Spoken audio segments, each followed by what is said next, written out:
All right, all right.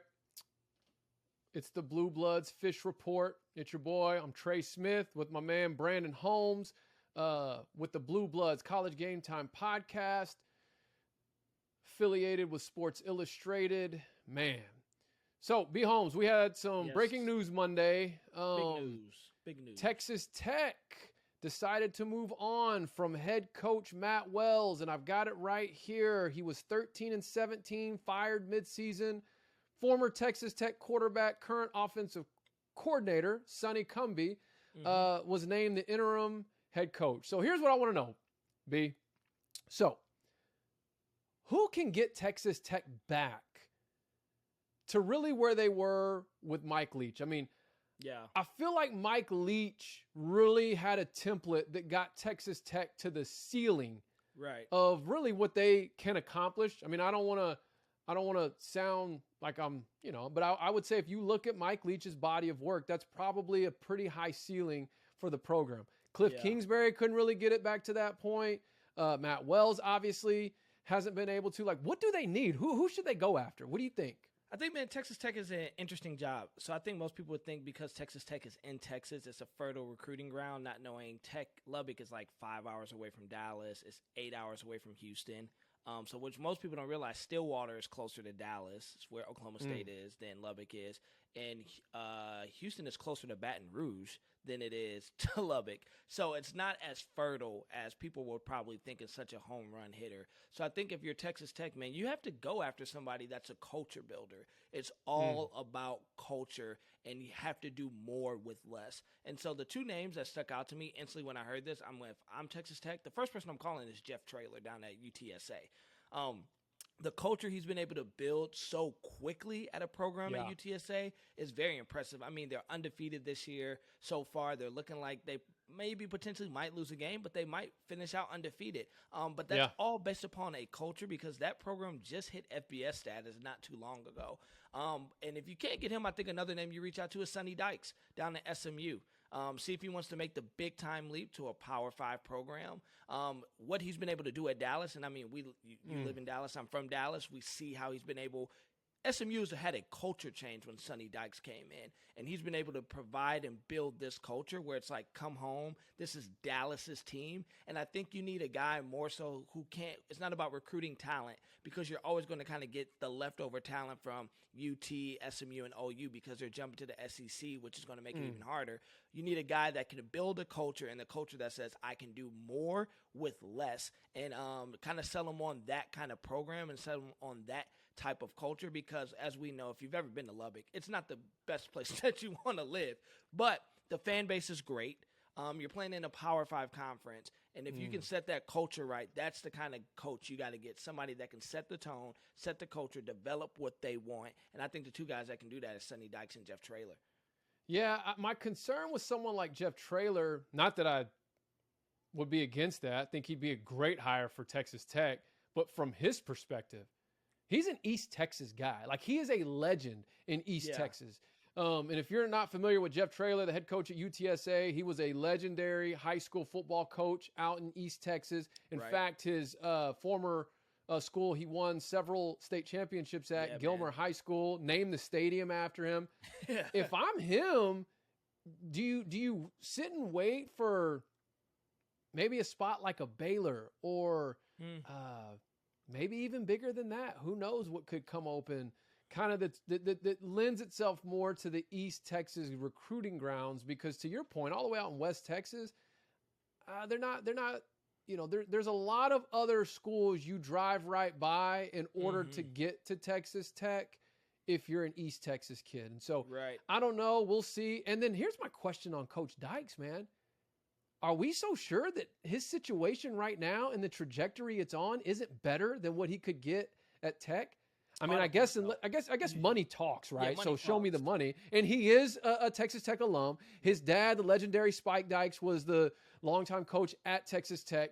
But I just don't know if you can do at Tech what he's been doing at SMU.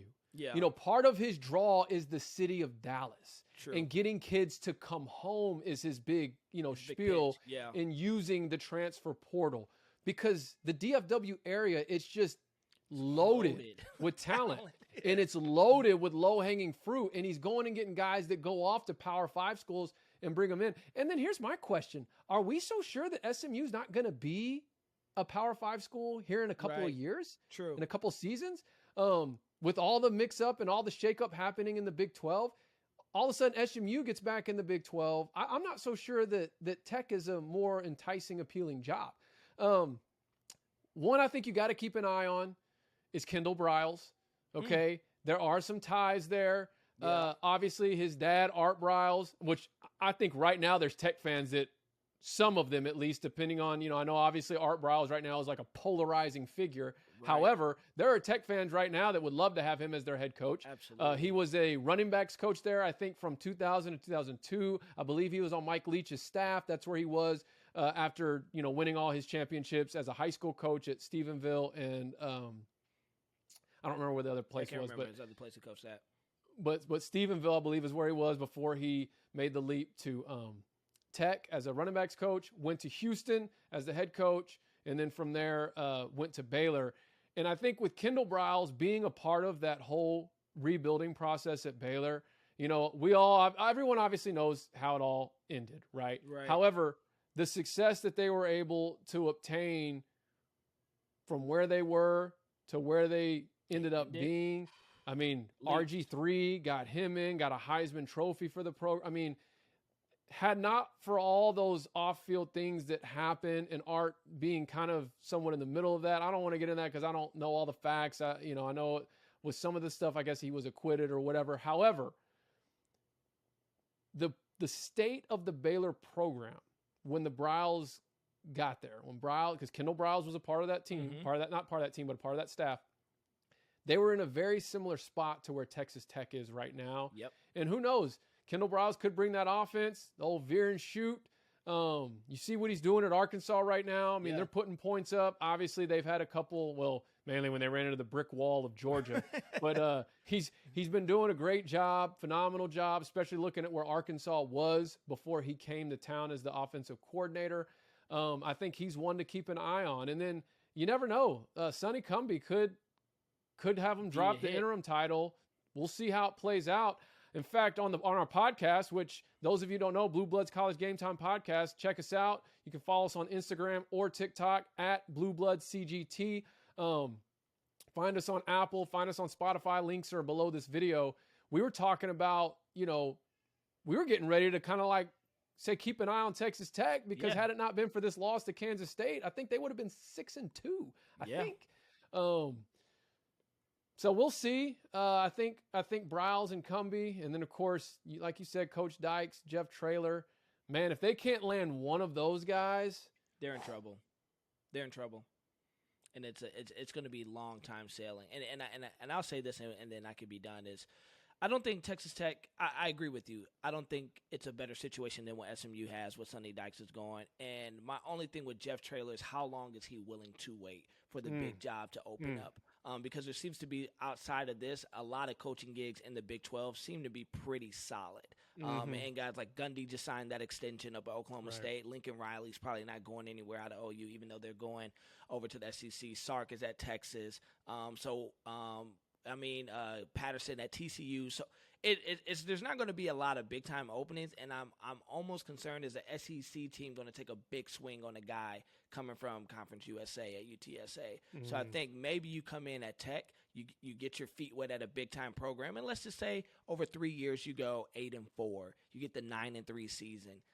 Then the big time, let's say the real programs from the Big Ten and the SEC will come calling. So I think that's where it can go. Yeah, but I'm also thinking, gosh, if you wait it out and maybe a job like Houston or even a job like Memphis comes open if I'm Jeff Traylor. But I totally get it. Well, that's about it for our time. Blue Bloods College Game Time Podcast. This is the Blue Bloods Fish Report, bringing you the college take of the day for Mike Fisher and Sports Illustrated. Till next time, y'all. Peace.